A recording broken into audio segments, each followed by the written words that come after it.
Imagina que você tá andando pela cidade num belo dia e você percebe uma movimentação estranha. Mataram ele! Mataram, eu vi! Uma pessoa importante acaba de ser assassinada e você, cheio de dúvidas, chega pra perguntar pra alguém mais próximo o que foi que aconteceu. E eis que a pessoa mais próxima que estava passando te responde que quem estava por trás do assassinato era ninguém mais, ninguém menos do que um leão. Um leão que cometeu o assassinato e conseguiu desaparecer do nosso campo de vista. Você obviamente vai suspeitar dessa informação, porque afinal de contas não é comum terem leões andando pela cidade assassinando as pessoas. Então a sua próxima ação será muito provavelmente perguntar para mais pessoas. Vamos ouvir o que as pessoas têm a dizer e ver se essa informação desse maluco que passou por aqui se confirma. E eis que a segunda pessoa, a terceira pessoa, a quarta pessoa e todos que estão ao redor do assassinato estão falando do maldito do leão que desapareceu após matar esta pessoa importante. A partir desse momento você começará a ficar mais convencido de que de fato pode ser que tenha fugido um leão de algum lugar. Enquanto você vai voltando para casa, ainda desconfiado, processando essas ideias todas,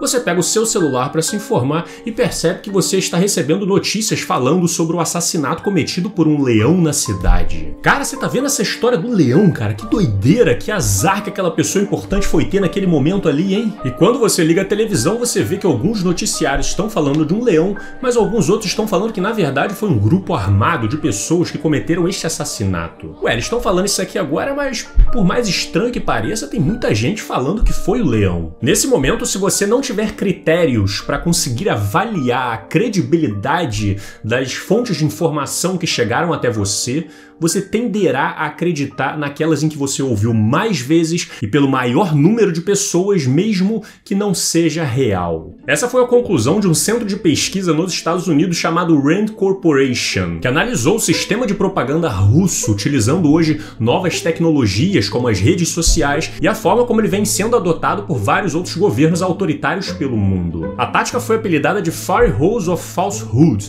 que numa tradução seria como aquela mangueira de incêndio, só que ao invés de água, muitas mentiras.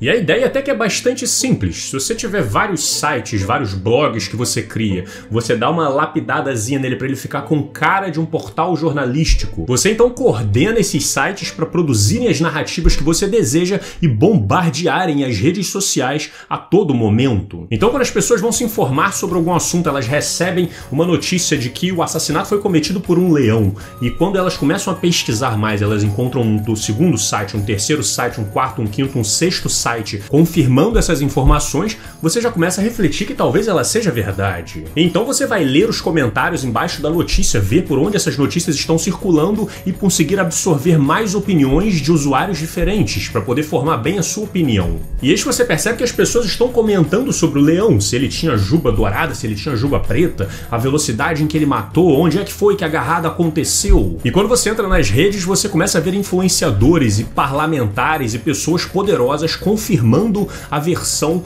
do leão. Vamos aumentar o armamento dos guardas para protegê-los de possíveis novos ataques de leão. Isto é um absurdo, nós temos que nos proteger. Vamos acabar com os leões. Vamos acabar com todos eles. E estes alguns sites, pessoas e instituições que trabalham com informação de credibilidade estão dizendo que não. Na verdade, foi um grupo armado que passou por ali. E que história é essa maluquice de leão que tá todo mundo falando por aí? E imagina só se o próprio presidente de um país resolve embarcar nessa brincadeira toda e começa a reproduzir essas narrativas que são lançadas por esses sites de forma coordenada. Pô, se o presidente tá botando a cara ali, tá falando que foi um leão na frente de todo mundo, quem sou eu para falar que não? Esse é um dos passos para você conseguir produzir os chamados fatos alternativos, expressão muito utilizada pelo Trump, que não por acaso usou e abusou dessas estratégias ao longo do seu governo. O que vocês leem, o que vocês veem por aí não está acontecendo. Por isso, fiquem sempre com a gente, acreditem no que a gente diz. E o interessante é que saiu um estudo recentemente por pesquisadores da UFRJ e da UF que identificaram uma estratégia que ao menos 57 publicações feitas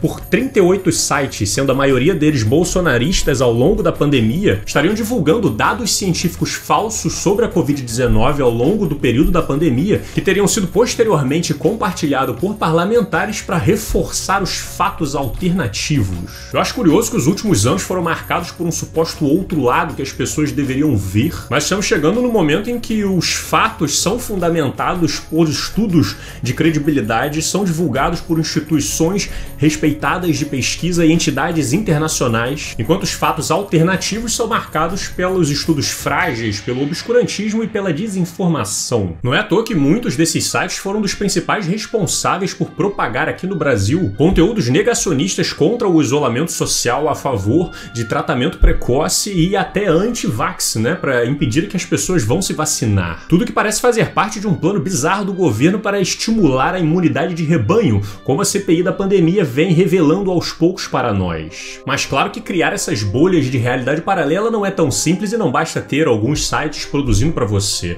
Para isso é necessário muitas e muitas outras estratégias muito mais profundas que utilizam principalmente as redes sociais. E para isso eu já tenho este vídeo para falar sobre as milícias digitais, este aqui para explorar um pouco dessas estratégias utilizando contas falsas, né, chamadas trolls e ciborgues, e também este aqui para explorar um pouco mais sobre a tática de Firehose of Falsehood que eu lancei aqui no canal ainda em 2019, anunciando o terror de tsunami de mentiras que o Brasil se tornaria nos anos seguintes. E é realmente um desafio conter essas táticas, porque não basta que os fatos sejam apresentados para as pessoas. Se elas estiverem recebendo as informações falsas de um monte de portais diferentes todos os dias e com um mundo de gente concordando com elas, acaba sendo mais seguro para ela concordar com essas pessoas que já estão por perto do que se contrapor a elas e correr o risco de ser linchado por isso. Então, algumas das soluções propostas para o relatório é que os fatos verídicos sejam apresentados o mais rápido possível para as pessoas, de forma mais clara, de forma mais acessível, e que sejam repetidos, enfatizados e martelados na cabeça das pessoas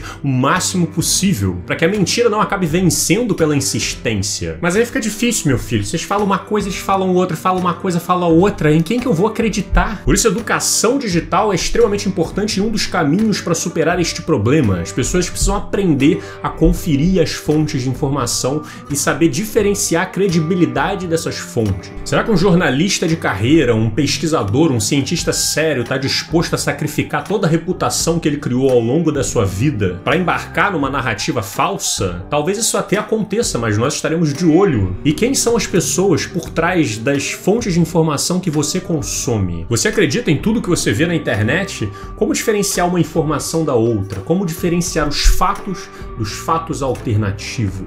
Já pensou se a gente descobre que as pessoas por trás do crime na cidade eram as mesmas que estavam financiando a história do leão? Então deixe seu like, se inscreva para receber os próximos vídeos e comente aqui embaixo o que você achou dessas ideias. Beleza? Nós nos vemos em breve. Um grande abraço e valeu!